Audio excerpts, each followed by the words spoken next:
The thing about Metallica is when we write, we just have to follow the natural sort of way things get put together when we write songs. We can't sit there and talk about how people will react to it. You can't do any of that stuff because then it becomes premeditated and then becomes false. So when we write songs, we just sort of shut the whole world off from outside us.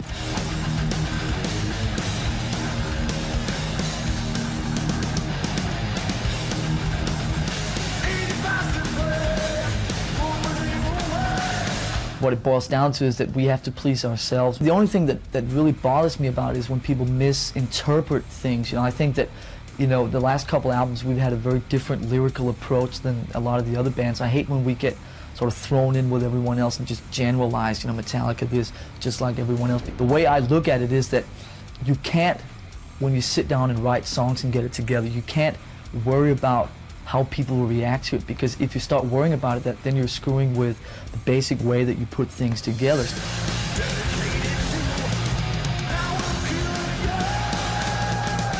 I think about the Metallica lyrics and so forth, and I think that so many people react to them in different ways, you know, because most of the lyrics, especially on the last couple albums, are written in a very indirect way, you know, which means that different people pick up on different things in the lyrics. And I think that, you know, what's interesting is that everyone sort of reacts to them in different ways. And, you know, there's always the ignorant, you know, people out there that always have to blame, you know, hard rock bands or actors or anything for, you know, their own problems, which, I mean, it's basically just, at the end of the day, if some of these people have problems, they should look in towards themselves instead of pointing that finger at rock bands that are just, you know, doing their own thing.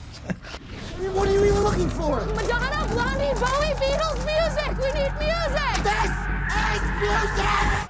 Years later, one of Metallica's songs is getting the Stranger Things bump. Master of Puppets is back on the charts, all thanks to Eddie Munson's performance in the season 4 finale.